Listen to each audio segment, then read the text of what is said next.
मैंने 12 साल की उम्र में खेलना स्टार्ट किया था बॉक्सिंग। मैं भिवानी के धनाना गांव की रहने वाली हूं, जहां पे स्पोर्ट को इतना महत्व नहीं दिया जाता है कि लड़की को अकेली मत भेजा करो। फिर ये बोलने लगे कि ये तो इसकी तो शादी करनी है, वैसे भी तो तुम्हें क्या मिलेगा इससे अगर ये कुछ बन भी गई।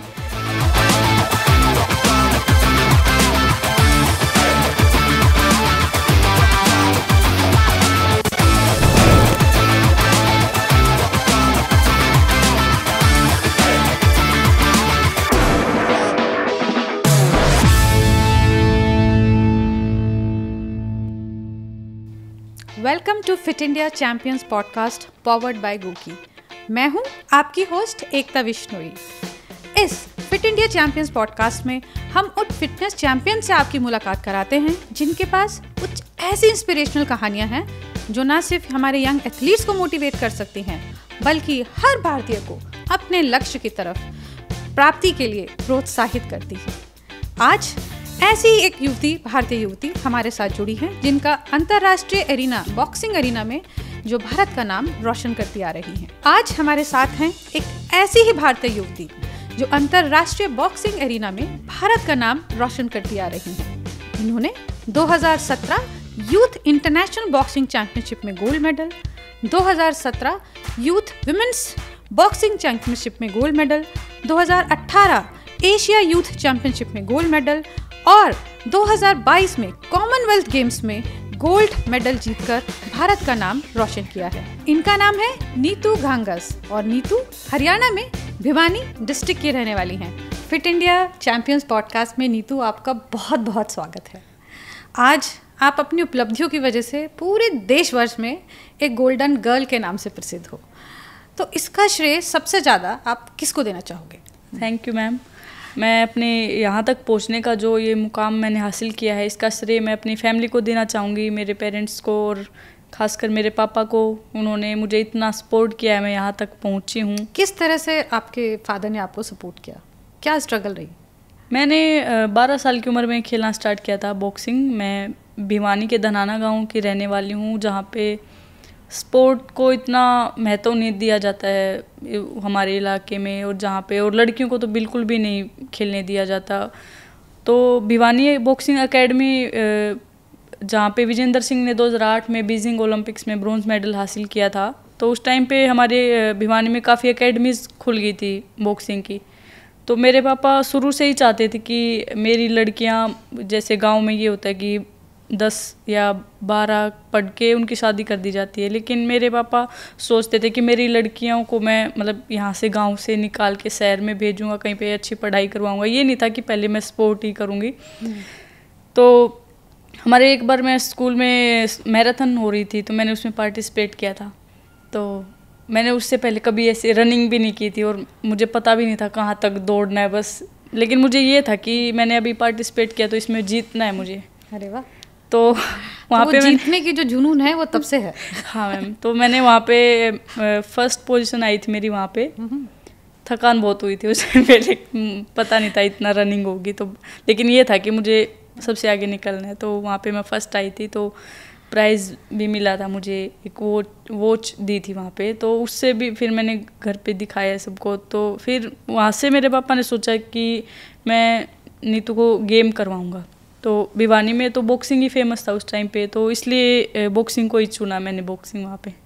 ओके, तो किस तरह से आपके फादर ने आपका स्ट्रगल में योगदान रहा? कुछ ऐसी स्टोरी, कुछ ऐसी कहानी बताएं जो हमारे सब दर्शक आपसे जानना चाहते हैं कि किस तरह से आपका परिवार से और अपने स्पेशली अपने फादर से आपको बॉक्सिंग में समर्थन मिला। जब मैंने भिवानी बॉक्सिंग क्लब में बॉक्सिंग खेलना स्टार्ट किया था, तो मेरे पापा हरियाणा विधानसभा में जॉब करते थे। उस टाइम पे चंडीगढ़ में उनकी पोस्टिंग थी, तो मैं बस से ही जाती थी डेली। हमारी ट्रेनिंग शाम को 4 बजे होती थी, 4 से 6 बजे तक। तो ये था, हमारे गांव की बस कभी लेट जाती थी, मैं ट्रेनिंग भी छूट जाती थी, और वापस आती तो भी बस टाइमिंग उनका कुछ नहीं पता होता था, वो कभी लेट हो जाती थी। तो फिर मैं घर पे लेट पहुंचती थी। तो जो हमारे पड़ोसी हैं गांव में, देखते हैं कि भाई लड़की जब सभी वापस आते हैं, गांव में आते हैं शहर से लोग, तो ये लड़की उस टाइम पे जा रही है और इतनी लेट आती है और कोई इसके साथ नहीं जा रहा है इसके। अकेली आती जाती थी आप? तो ये भी सबसे ज़्यादा मुश्किल था, उनके ताने सुनना कि इसको अकेली भेज देते हैं और पता नहीं क्या करेगी। लोग यही बोलते थे पता नहीं क्या करेगी ये, मतलब इसको भेज रहे हैं तो। और ट्रेनिंग भी मेरी अच्छे से नहीं होती थी उस टाइम पे, कभी छूट जाती थी, तो ये भी सबसे ज़्यादा था। तो मैंने मेरे पापा को बताया कि पापा मेरी ट्रेनिंग है ना अच्छे से नहीं हो रही है, मैं कभी लेट हो जाती हूँ और फिर कभी बारिश आ रही है तो मैं जा नहीं पाती, सर्दी में भी नहीं जा पाती, तो काफ़ी दिक्कतें थी। तो मेरे पापा ने सोचा कि मैं जॉब से विदाउट पे होता हूँ, कुछ दिन के लिए मेरे पापा ने छुट्टी ले ली। तो फिर वहाँ पे थोड़ा सपोर्ट मिला, मैं स्टेट चैम्पियनशिप जीती मैंने। तो ये नहीं था कि नेशनल में मेडल तब भी नहीं आ रहे थे मेरे, तो मेरे पापा ने विदाउट पे ले लिया था वहाँ से जॉब से। तो अभी घर पे आपको भी ट्रेनिंग कराने के लिए? Yes ma'am. तो मैं ट्रेनिंग करती थी भिवानी, सुबह भी जाने लगी मैं, सुबह की ट्रेनिंग पहले मिस होती थी, फिर मैंने स्टार्ट कर दिया। मेरे पापा मुझे मतलब भिवानी हमारी ट्रेनिंग 5 बजे स्टार्ट होती है सुबह, तो हम 4 बजे यहाँ से गाँव से जाते थे 20 किलोमीटर दूर से, तो वो ट्रेनिंग करके फिर शाम को फिर दोबारा से भिवानी जाते थे। तो काफ़ी सपोर्ट किया है मेरे पापा ने उस टाइम पे। और फिर ये हुआ ट्रेनिंग अच्छी हो रही है ठीक है, लेकिन फिर ये था कि हमारे पास पहले जॉब थी मेरे पापा की, पैसे आ रहे थे, अभी विदाउट पे हो गए हैं। तो हम 3 भाई बहन हैं, तो मेरा भी खर्चा है डेली भिवानी आना जाना, डाइट और जो खेल का सामान होता है वो, और मेरे भाई बहन की फ़ीस भी थी। तो काफ़ी दिक्कतें हो गई थी पैसे की, घर में डाइट भी अच्छे से नहीं मिल रही थी। तो फिर जो हमारी ज़मीन थी थोड़ी सी मेरे पापा के पास, हमारे जो खेत हैं गांव में, वो भी ज़मीन भी हमने बेच दी थी। तो उससे भी मतलब हमारे जो रिश्तेदार हैं उनसे भी हमने पैसे उधार लिए। लेकिन ये होता है ना कि हाँ अब इससे ज़्यादा नहीं कर पाएंगे, मतलब एक होता है कि हाँ इनसे पड़ोसियों से हेल्प ली है, जो भी हमारे रिश्तेदार उनसे लिया, हमने बैंक से भी लोन लिया फिर। लेकिन ये हो गया था, अब मेडल्स भी नहीं आ रहे हैं और कर्ज भी इतना हो गया है, तो अब कुछ भी मतलब सब कुछ ख़त्म हो जाएगा, हमारे पास कुछ भी नहीं बचा। मेरी मम्मी ने अपने जो भी सोने की चैन या बालियाँ होती हैं थोड़ा मोड़ा जो भी उनके पास था वो भी दे दिया पापा को कि ये बेच दो फिर भी हम कर लेंगे।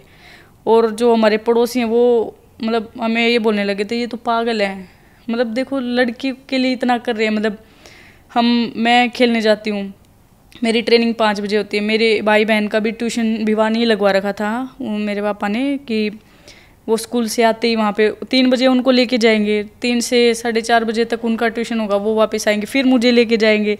मतलब लोग बोल रहे थे देखो कितने पागल हो रहे हैं, सारा दिन ऐसे मतलब 1 को लेके गए 2 को लेके गए, ऐसे मतलब पूरा चक्कर लगाते रहते, पता नहीं क्या ये बोलते थे इनके बच्चे तो पता नहीं क्या अलग ही करेंगे, ऐसे ताने सुनने पड़ते थे। लेकिन फिर फैमिली का इतना सपोर्ट रहा है तो मैंने ये मेडल्स जीते हैं। और अभी जो लोग जो बोलते थे कि ये क्या करेंगे, अब वही अपने बच्चों को हमारे पास घर पे लेके आते कि हमारी लड़की को भी बॉक्सिंग सिखानी है। तो अब उनके सबके रवैये में आपको बदलाव दिखा होगा?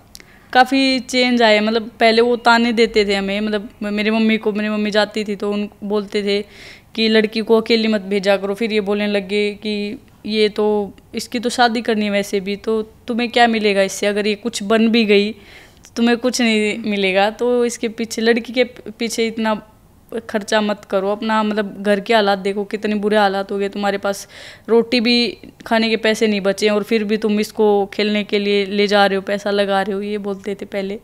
लेकिन परिवार ने फिर भी लगातार आपका साथ दिया, लोन लेना पड़ा, सब करना पड़ा। लेकिन मैंने भी एक टाइम पे ये हो गया था कि मैं मतलब ये होता ना कई बार लोग बोलते हैं तो उनकी बातें भी सही लगने लग जाती हैं, बोलते हैं हाँ वो ठीक ही बोल रहे कि पागल हो गए क्या। मैंने भी यही सोचा था कि मान ही ली थी, मतलब बार बार कोई बोलता है तो एक बार तो मन में यही आता है कि शायद वो ठीक ही बोल रहा हो, तो यही सोचा था कि नहीं करनी अभी बॉक्सिंग। मैंने मेरे पापा को भी बोल दिया था कि मैं नहीं कर पाऊँगी पापा बॉक्सिंग। कैसे दोबारा से फिर उठ खड़ी हुई? फिर मेरे पापा ने पूछा क्यों, मैंने कहा देखो अपने घर के हालात इतने अच्छे नहीं हैं और मेरे अगर मैं ये मान लो कि मतलब इंजरी भी थी उस टाइम पे और मैं शायद ना कुछ बन पाई तो फिर जो हमारे पास है वो भी नहीं बचेगा, और मेरे 2 भाई बहन भी हैं उनको भी तो देखना है, तो फिर यही रिस्क था एक टाइप से पूरी फैमिली के लिए, और ख़ासकर लड़की के ऊपर इतना लगाना तो बहुत ज़्यादा रिस्क था हमारे लिए। मैंने इसीलिए बोला था कि मैं नहीं करूँगी अभी, बॉक्सिंग नहीं करूँगी, क्योंकि मैं ठीक है थोड़ा पढ़ लिख के कोई जॉब ले लूँगी, तो यही सोचा था मैंने। तो फिर मेरे पापा ने मुझे सपोर्ट किया कि नहीं अब तो ये करना ही है। पता नहीं उनको ऐसा क्यों लगता था कि मैं कर सकती हूँ, ये मुझे खुद पे भी ये नहीं था कि मैं कर लूँगी, लेकिन मेरे पापा को ज़्यादा विश्वास था कि हाँ मैं एक दिन ज़रूर मेडल लेके आऊँगी। सच में ये पारिवारिक समर्थन की जो एक कहानी है ये बहुत ही इंस्पिरेशनल है। तो आपके पापा ने तो आपको इतना सपोर्ट किया, आपकी माता जी का भी कुछ योगदान रहा आपके इस जर्नी में और इस सफलता में? जो भी डाइट का होता है तो मेरी मम्मी ये देखती थी पहले, जो भी टाइम से वो हमसे पहले उठती थी। जब भी हमें भिवानी जाना होता तो हमारे लिए जो भी खाना, मतलब ट्रेनिंग के बाद खाना है, वो पैक करके देती थी सबसे पहले उठ के हमसे, और फिर आते तो फिर लगी रहती थी। तो और जो मुश्किल समय में जब हमारे पास कुछ भी नहीं बचा तो मेरी मम्मी ने अपनी जो चैन थी, बालियाँ थी, वो भी निकाल के दे दी कि ये दे दो, बेच दो, और जो भी पैसा आएगा तो नीतू के ऊपर खाने में या कुछ भी लेके आना तो उसमें लगा देंगे। और जब भी चोट भी लग जाती थी तो इतना, मतलब मेरे पास बैठ के रोने लग जाती थी कि मेरे से नहीं देखा जाएगा अब।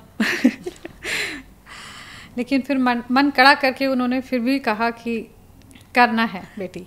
हाँ, जब मेरे पापा बोलते थे कि देखो चोट ये खिलाड़ी के लिए गहना होता है, मतलब इतना मेहनत की है वो यहाँ तक पहुँचे, तो अभी बीच में छोड़ देने का कोई मतलब नहीं होता कि हम ठीक हम किसी फील्ड में लगे हैं तो उसको पूरा करके ही मानेंगे।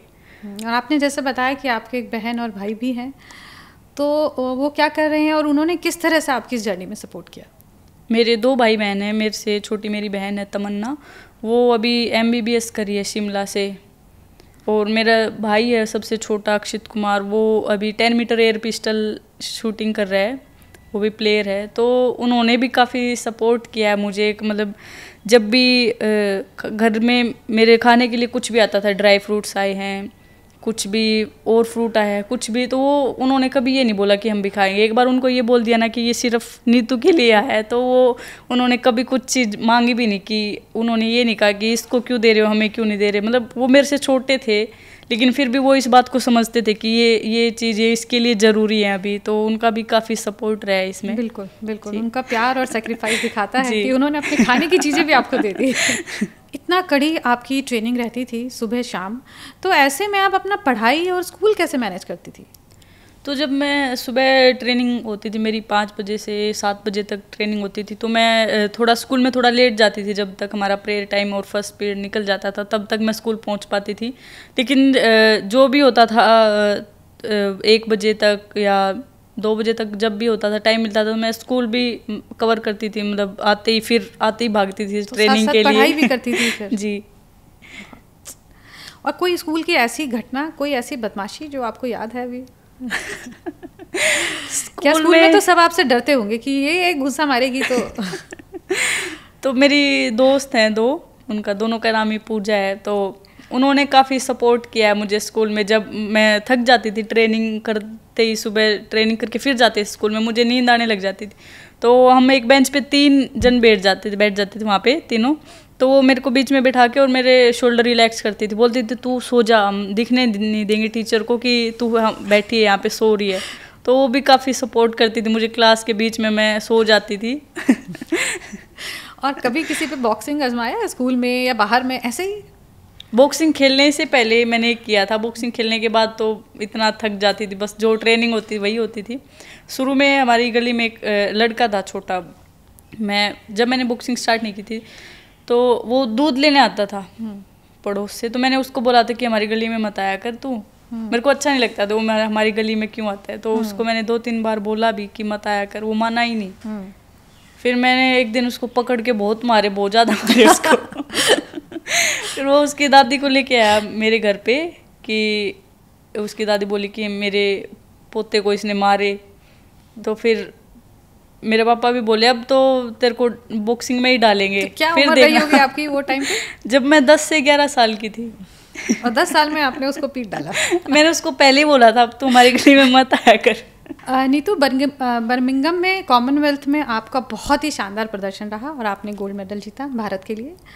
तो हम जानना चाहेंगे, जब आप फाइनल बाउट लड़ रही थी तो क्या चल रहा था आपके दिमाग में उस समय पे? कॉमनवेल्थ गेम्स में जब मैंने पार्टिसिपेट किया था तो मैंने यही सोच के मैं गई थी यहाँ से कि मुझे गोल्ड ही लेके जाना है।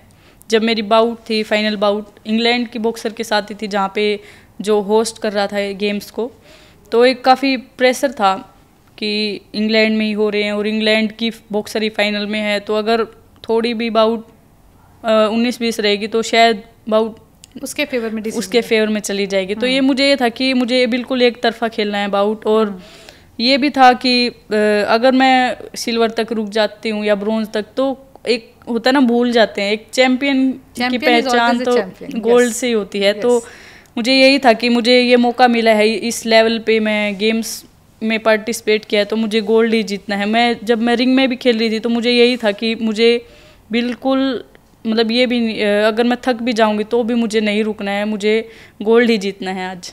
बहुत बढ़िया। तो ऐसे बहुत बाउट्स हुई होंगी जिसमें आपको लगा होगा कि मैं शारीरिक रूप से अब थक गई हूँ, लेकिन फिर उस समय आपकी मेंटल स्ट्रेंथ किस तरह से काम आती है फिर से अपने को वापस लड़ने के लिए और मेंटल प्रेशर में नहीं आने के लिए, जबकि भारत में सबकी आंखें आपके ऊपर होती हैं कि नीतू आज कैसा लड़ेगी?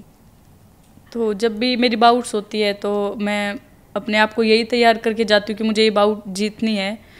और जब भी मैं रिंग में एंटर करती हूँ तो मतलब पूरा बाउट पे ही फोकस रहता है, और मुझे कई बार बाउट मतलब प्लेयर इतना अच्छा है, बिल्कुल टफ बाउट रहती है 19-20, तो ये हमें जो प्रेशर होता है वो वही मतलब हम देखते हैं कि हम इसको किस तरह से लेते हैं। पॉजिटिव लेते हैं तो अगर आपको लगता है हाँ वो प्रेशर है तो आप उसको पॉजिटिव वे में लेते हो तो आप जीत सकते हो। अगर उसको प्रेशर को थोड़ा अपने मतलब हावी हो जाता है तो वो जीतने नहीं देता है। तो ये भी एक ट्रेनिंग ही होती है हमारे लिए मेंटली कि तो आप कुछ करती हैं अपने को मेंटली टफ रखने के लिए? मैं तो सबसे ज़्यादा तो मेरे जब भी बाउट होती है तो मैं उससे पहले मेरे पापा से बात करती हूँ फ़ोन पे। मुझे उनसे बात करने से बहुत ज़्यादा स्ट्रेंथ फील होती है। जब भी मतलब यहाँ पे मेरे मैचेस होते हैं इंडिया में तो वो हमेशा ही मेरे साथ रहते हैं, लेकिन जब बाहर इंटरनेशनल लेवल पे होते हैं तो मैं मतलब हर एक बाउट से पहले उनसे बात करती हूँ, तो मुझे बहुत स्ट्रेंथ फील होती है उसमें। अरे वाह। जब आपने स्वर्ण पदक जीता वहाँ पे कॉमनवेल्थ में, तो क्या सोचा कि अब मैं इसके बाद सबसे पहले क्या मन किया करने का कि अब मैं क्या करूँगी, अब मैंने गोल्ड मेडल जीत लिया? सबसे पहले तो यही होता है कि जाते ही थोड़ा रेस्ट लेना। इतने महीने से हम कैंप में हैं, घर जाके रेस्ट लेना है। और मैं भगवान जी को बहुत मानती हूँ, खाटू श्याम जी को, राजस्थान में उनका मंदिर है वहाँ पे। तो मैं जब भी मेरा कोई टूर्नामेंट होता है, मैं मेडल्स जीत के आती हूँ, तो मैं वहाँ पे जाती हूँ पूजा के लिए, मेरी फैमिली के साथ वहाँ पे जाके आती हूँ।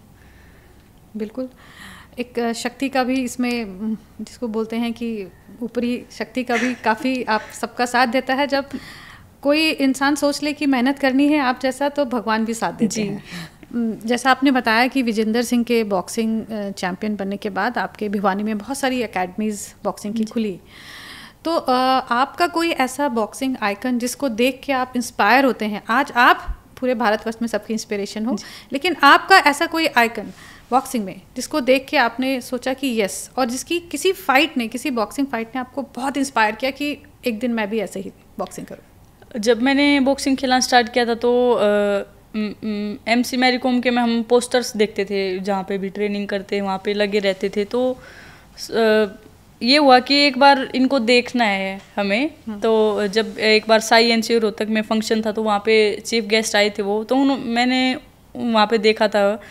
तो फिर ये हुआ कि एक बार इनके साथ खेलना है मुझे, तो बाउट करनी है। तो जब मैं सीनियर लेवल पे खेली नेशनल्स, तो कैंप में गई तो वहाँ पे उनको ट्रेनिंग करते हुए देखती थी मैं कि, और कभी कभी हमारा पेयर भी बन जाता था, पार्टनर बन जाते थे, ट्रेनिंग पार्टनर। तो मैं घर पे बताती थी कि आज मैंने मेरी दीदी के साथ ट्रेनिंग की है।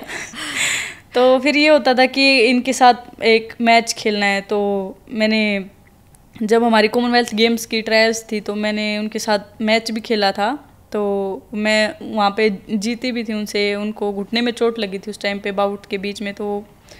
तो काफ़ी अच्छा लगा उनके साथ, मतलब उनसे काफ़ी इंस्पायर हुई हूँ मैं। उनको देखा, ट्रेनिंग करते हुए देखा, और वैसे भी उनका बहुत अच्छा नेचर है, मतलब हमारे साथ उन्होंने, हम जूनियर्स हैं तो उनके साथ इतने अच्छे से बात करना, तो काफ़ी कुछ सीखने को मिला है उनसे। तो मैं हमेशा ही उनको फॉलो करती रही हूँ और आगे भी ऐसे ही फॉलो करूँगी उनको। उनका ट्रेनिंग और उनका बिहेवियर काफ़ी अच्छा लगता है मुझे। अब काफ़ी आई थिंक 2016 से आप भारतीय खेल प्राधिकरण में के साथ जुड़ी हुई हैं और वहाँ पे ट्रेनिंग कर रही थी। तो इसमें आपको क्या लगता है कि इसमें स्पोर्ट्स अथॉरिटी ऑफ इंडिया का, भारतीय खेल प्राधिकरण का क्या योगदान रहा आपके सफ़र में? इस पर कुछ जब से मैंने बॉक्सिंग स्टार्ट किए तो फैमिली का सपोर्ट तो रहा है, लेकिन साई का काफ़ी सपोर्ट रहा है। जब से मैं 2016 से मैं साई NBA रोहतक में ट्रेनिंग कर रही हूँ, तो उस टाइम पे मुझे लेग इंजरी हो गई थी, बहुत ज़्यादा वो टफ था वो मेरे लिए। मैं शायद उस टाइम पे मैंने यही सोचा था कि मैं बॉक्सिंग नहीं करूँगी, लेकिन साई का इतना सपोर्ट रहा है कि मुझे अच्छे डॉक्टर को दिखाया, रिहैब सेशन करवाए मेरे। उस टाइम पे मैंने यही सोचा था कि अब मेरे से बॉक्सिंग नहीं हो पाएगी, क्योंकि मेरे से खड़ा भी नहीं रहा जाता था। तो काफ़ी सपोर्ट किया है साई ने मुझे, अच्छे डॉक्टर्स और फिजियोस की हेल्प से मैं रिहैब कर पाई अच्छा, और कम बैक किया। और मैंने उसके बाद हमेशा ही गोल्ड पे गोल्ड ही जीते। जब से मैंने साई में ट्रेनिंग की है, मैंने साई NCOE रोहतक से, तो उसके बाद मैं जो भी कंपटीशन खेली हूँ तो गोल्ड ही जीता है मैंने हर बार। तो काफ़ी सपोर्ट रहा है मुझे साई NCOE रोहतक का। एथलीट की लाइफ में, परफॉर्मेंस में सभी मानते हैं एथलीट्स की डाइट का बहुत बड़ा योगदान रहता है। तो आपका कुछ स्पेशल डाइट रहता है जो इतनी ताकत रहती है आपके अंदर बॉक्सिंग के लिए? जितना हम ट्रेनिंग करते हैं उससे इम्पोर्टेंट कहीं ना कहीं डाइट ही होता है। तो अगर हम ट्रेनिंग अच्छे से कर रहे हैं तो डाइट नहीं लिए तो उस ट्रेनिंग का कोई फ़ायदा नहीं होता है हमारे लिए। तो डाइट्स जो भी हमारे न्यूट्रिनिस्ट होते हैं वो हमें बताते रहते हैं कैसे क्या लेना है। तो अभी जैसे मैं कैंप्स में रहती हूँ तो वहाँ पे हमारे न्यूट्रिनिस्ट होते हैं, वो हमें बताते हैं कि जिस तरह से हमें वेट सेट करना होता है तो वो उसी तरह हम उनका प्लान फॉलो करते हैं और हमारे वेट भी मेंटेन रखते हैं। और वो जो भी हमारा ट्रेनिंग हार्ड होती है तो उस हिसाब से हमें डाइट प्लान्स भी देते हैं। और नीतू का मनपसंद खाने का चीज़ क्या है जो सोचती हो कि ठीक है आज नहीं, फेवरेट है, बाद में खाऊंगी किसी दिन? जब भी कोई भी टूर्नामेंट्स होता है तो उसके बाद मैं रेस्ट लेती हूँ, तो रेस्ट में जो भी मेरे दोस्त हैं तो मैं उनके साथ बर्गर ही खाती हूँ, सबसे फेवरेट। जब भी फ्री टाइम मिलता है उनके साथ, मिलने का भी बहुत कम टाइम रहता है, लेकिन जब भी मिलता है दोस्तों के साथ घूमने का टाइम, बाहर कहीं मूवीज़ जाने का या मॉल जाने का बहुत कम टाइम रहता है। लेकिन वो भी समझते हैं अभी, मतलब अगर मैं उनका फ़ोन या मैसेज आता है रिप्लाई नहीं कर पाती मैं 1 दिन 2 दिन, तो वो इतना गुस्सा नहीं करते। उनको पता है कि हाँ टूर्नामेंट होंगे या ट्रेनिंग के बाद रेस्ट या कर रही होगी, इसलिए वो मतलब रिप्लाई नहीं कर पाई। लेट रिप्लाई भी करती हूँ तो उनको कोई दिक्कत नहीं होती, वो समझती हैं। और सबसे फेवरेट क्या है खाने के लिए जो आपको बहुत पसंद है? सबसे फेवरेट तो बस यही रहता है, पूरा साल कैंप में रहने के बाद एक बार मम्मी के हाथ का खाना मिल जाए और कुछ नहीं। माँ के हाथ के खाने जैसा कोई स्वाद नहीं। कोई मिठाई जो आपको बहुत पसंद है लेकिन खाने नहीं मिलती है ट्रेनिंग की वजह से? सबसे फेवरेट मिठाई तो मेरी काजू कतली है। तो जब भी कहीं बाहर होती हूँ या जाती हूँ तो मैं पापा को स्पेशल बोलती हूँ कि मेरे लिए ये मिठाई ज़रूर लेके आना। दोस्तों के साथ तो कभी कभी जाने का मौका मिलता है, जैसा आपने बताया। वो भी जानते हैं कि जब फ़ोन नहीं नीतू उठा रही है तो मतलब नीतू को बिजी है जी। तो लेकिन आपको वैसे ट्रैवल करना पसंद है, ऐसे दूसरी विदेशों में या भारत में ही कहीं अलग अलग जगह जाना? तो ट्रैवल करना तो इतना पसंद नहीं है मुझे। और जब भी मैं फ्री रहती हूँ, चाहे संडे हो तो मैं घर पे हूँ, तो मैं कुछ ना कुछ बनाती रहती हूँ रसोई में जाके। मेरी मम्मी बोलती है आज तो रेस्ट, आज तो कुकिंग पसंद है? कर जी बिल्कुल। अरे वाह, तो नीतू क्या सबसे बढ़िया बनाती है? जो भी मन करता है मैं मेरे भाई से पूछती हूँ, वो मतलब संडे को उसका भी रेस्ट रहता है, तुझे क्या खाना है, अगर कुछ भी डिमांड होती है उसकी तो मैं वो बनाती हूँ। नहीं तो फिर वो बोलता है कि शाही पनीर बना, वो हर संडे को यही बोलता है कि आज शाही पनीर खाना है। तो मैं उसके लिए मतलब जब भी रेस्ट होता है तो शाही पनीर बना के उसको देती हूँ। बहुत बढ़िया। आई एम श्योर कि आपको देख के, आपकी कहानी से बहुत सारे यंग बॉक्सर्स अभी आपके पास आते हैं सलाह लेने कि हम कैसे बॉक्सिंग की शुरुआत करें। सिर्फ बॉक्सर ही नहीं, बहुत सारे हमारे यंग एथलीट्स जो कोई भी स्पोर्ट को एक लेना चाहते हैं एज ए करियर, उन सब के लिए आप क्या मैसेज देना चाहोगी? तो अभी स्पोर्ट्स में जैसे हम स्कूल्स में देखते हैं कि स्कूलों में भी बच्चों को यही बताया जाता है कि आप स्पोर्ट कीजिए, उनका स्पेशल एक पीरियड भी लगता है स्पोर्ट्स का। और हमारे प्रधानमंत्री जी ने भी यही बोला है कि फिटनेस का डोज आधा घंटा रोज़। तो अब अगर आधा घंटा डेली कुछ भी ट्रेनिंग या रनिंग कुछ भी करते हैं तो आप अपने शरीर को एक तो फिट रखोगे और जो भी अभी बीमारियां हैं उनसे भी बचा के रखोगे। बहुत मतलब शरीर के लिए बहुत हेल्दी रहती है ये चीज़। फिजिकल एक्टिविटी हर किसी को, ना सिर्फ एथलीट्स को, हर किसी को लाइफ में जी जरूर करनी चाहिए अगर मेंटली और फिजिकली फिट रहना है। आप तो खुद फिटनेस चैंपियन हैं, फिटनेस का उदाहरण है, तो देश भर की लड़कियों को और युवतियों को, महिलाओं को क्या मैसेज देना चाहेंगे फिट इंडिया की तरफ से? तो जो गर्ल्स और लेडीज़ उनके लिए भी काफ़ी महत्व रखता है फिटनेस। और सबसे अच्छी बात है कि आप अगर कुछ भी 20 से 25 मिनट ट्रेनिंग करते हो अपने बॉडी के लिए, और एक ये है सेल्फ डिफेंस के लिए भी आप कर सकते हो। खासकर लेडीज़ के लिए एक सेल्फ डिफेंस भी है। अगर आप फिट हैं, फाइन हैं, तो खुद को भी आप आत्मरक्षा अच्छे से कर सकते हो। जी। आपकी जो ट्रेनिंग तो बहुत कड़ी चलती होगी, तो उसमें आपका सबसे इंटरेस्टिंग आपको क्या लगता है? मतलब कार्डियो पसंद है या कुछ वेट्स पसंद है, या फिर आपकी जो शैडो बॉक्सिंग होती है, क्या आपका फेवरेट क्या है? वहाँ जब बॉक्सिंग में तो स्टेमिना, पावर और कार्डियो तीनों ही चाहिए होते हैं। तो कार्डियो में सबसे ज़रूरी होता है कोर मजबूत होना बहुत ज़रूरी है। तो उसके लिए मैं प्लैंक्स एक्सरसाइज भी करती हूँ। अरे वाह! तो आज आप मुझे सिखाएंगे कि कैसे प्लैंक करते हैं? जी बिल्कुल बिल्कुल। चलिए हम लोग करते हैं नीतू के साथ प्लैंक। जी। तो बताओ नीतू, प्लैंक करते कैसे हैं? यस मैम, जैसे अभी एल्बो पे होल्ड करना है। एल्बो पे? यस। ओके। और पूरा बॉडी स्ट्रेट रखनी है। ओके। यस। ओके। पूरा बॉडी स्ट्रेट रखना है, एल्बो पे आपको खड़े रहना है।